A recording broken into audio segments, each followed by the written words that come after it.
What if I told you that you could be doing genuinely fine with money and still feel completely convinced that you're failing at it? Not because you're wrong about the facts, but because your mind has developed a distorted lens for viewing your own finances. There's a name for this. It's called money dysmorphia.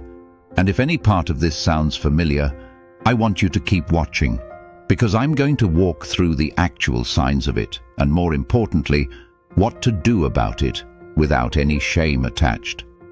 Here's why this deserves real attention right now. This isn't some rare, unusual condition affecting a small group of people. It's become remarkably common, especially among people who are, by most objective measures, managing their money reasonably well. That's actually the confusing part. This isn't primarily happening to people who are in genuine financial trouble. It's happening to people who have steady jobs, who pay their bills, who sometimes even have healthy savings, and who still walk around feeling like they're one step away from disaster. If that's you, I want you to understand something before we go any further. This isn't a character flaw, and it's not a sign that you're bad with money. It's a distortion. The same way body dysmorphia distorts how someone sees their own reflection regardless of reality.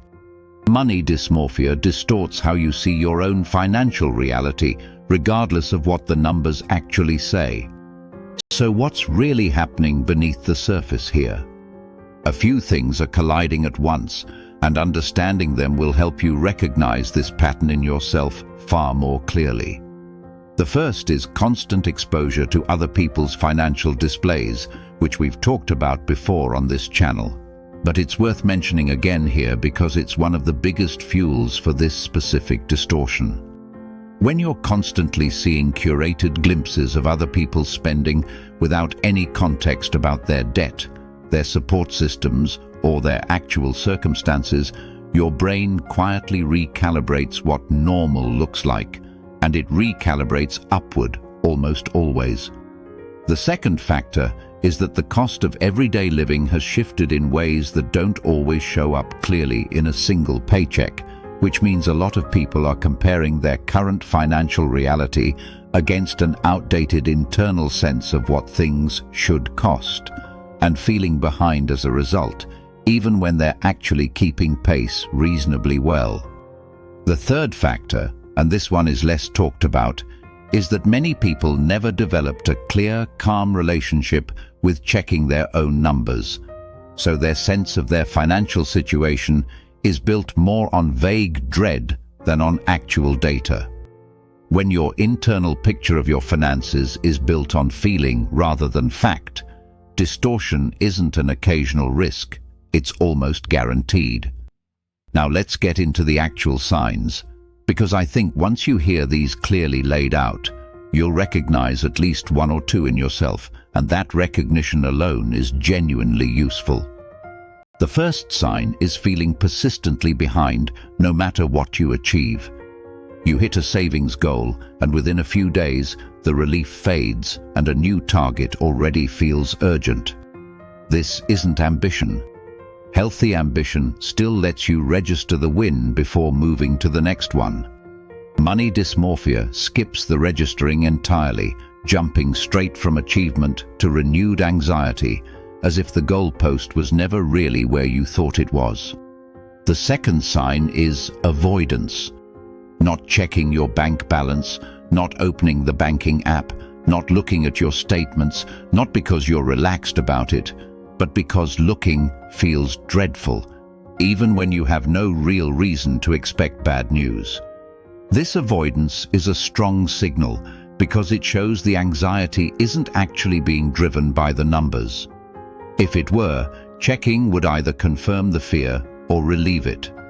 Instead, the avoidance suggests the fear exists somewhat independently of the actual data, which is a hallmark of a distorted rather than accurate financial picture. The third sign is catastrophizing normal expenses. A completely ordinary cost, a birthday gift, a routine car service, a slightly higher grocery bill one month, triggers a disproportionate wave of panic, as if this single expense threatens your entire financial stability. When your emotional reaction to a cost is consistently larger than the cost itself actually warrants, that gap is worth paying attention to. The fourth sign is discomfort with spending on things you can genuinely afford, even things that matter to you. This might sound like the opposite of financial anxiety, but it's actually one of its most common expressions.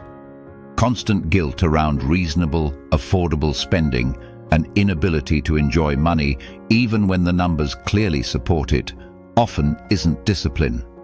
It's often distortion wearing the costume of discipline. And the fifth sign, maybe the most revealing one, is believing that a specific future milestone will finally deliver the sense of safety you're missing right now.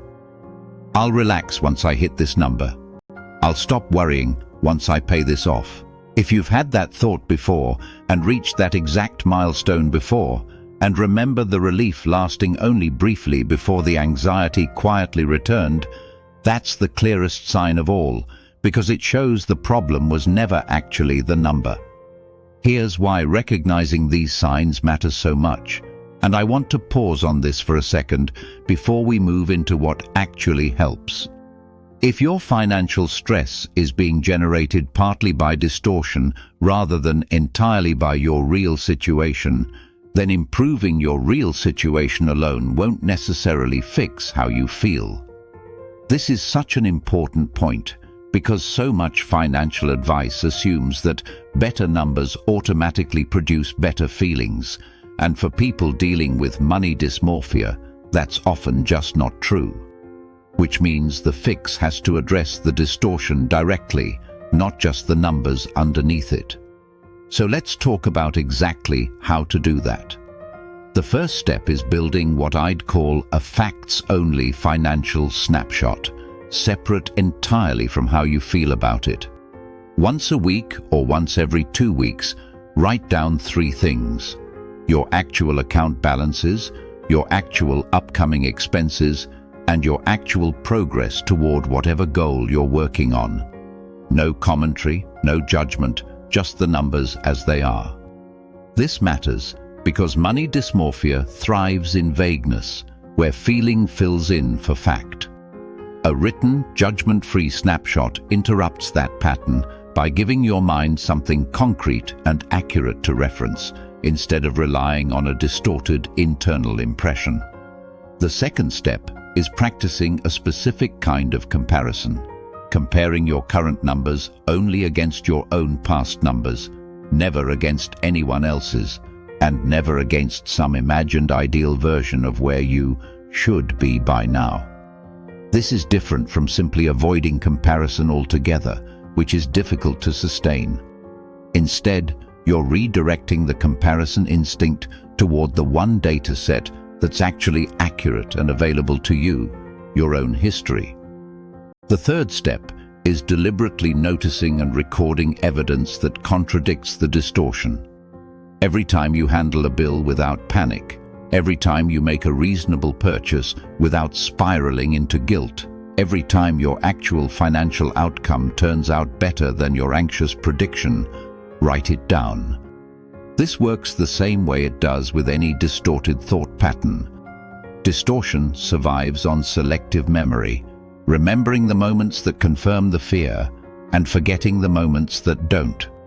A written record corrects that imbalance over time, giving you real accumulated proof to draw on when the anxious thought resurfaces. The fourth step is separating your self-worth from your net worth, in a very literal, practical sense. Try finishing this sentence honestly. If my finances stayed exactly where they are for the next year, would I still consider myself a capable, worthwhile person? If the honest answer feels uncomfortable, that discomfort is worth sitting with, because it often reveals that financial anxiety has quietly become tangled up with identity and self-judgment, rather than staying focused on practical financial management. Untangling those two things, your worth as a person and the current state of your bank account, is often where the real relief comes from, far more than any specific number ever provides. And the fifth step, for anyone finding that this distortion feels persistent and difficult to shift on your own, is recognizing that speaking with a financial counselor or even a therapist familiar with financial anxiety is a completely reasonable step, not an extreme one. Money dysmorphia sits at the intersection of finances and psychology, and sometimes untangling it benefits from support that goes beyond spreadsheets and budgeting apps. There's no shame in that. It's simply using the right tool for what's actually a combined financial and emotional pattern. Let's bring this together. Money dysmorphia means your perception of your finances has drifted away from the actual facts, usually shaped by constant exposure to curated comparisons, a shifting cost of living, and a habit of relating to your money through vague dread rather than clear data. The signs show up as persistent behindness, regardless of progress, avoidance of your own numbers, disproportionate reactions to normal expenses, guilt around affordable spending, and a belief that some future milestone will finally deliver peace that never quite arrives once you get there. The fix isn't simply earning more or saving more, though those things help. The real fix is rebuilding an honest, judgment-free relationship with your actual numbers, deliberately collecting evidence that contradicts the distortion, and gently separating your sense of self-worth from your financial situation. None of this happens overnight, but every single step you take in this direction genuinely counts and compounds. If you recognized yourself in any of what we just covered, subscribing means you'll have access to more explanations like this one, built specifically to help you separate financial fact from financial fear. And if you want to go even deeper into building an accurate, judgment-free picture of your own numbers, we've got other videos on this channel about calculating your real financial safety number, which pairs directly with everything we just talked about. Look out for them and watch. You're likely doing better than the distortion has been telling you. It's time to start trusting the facts over the fear.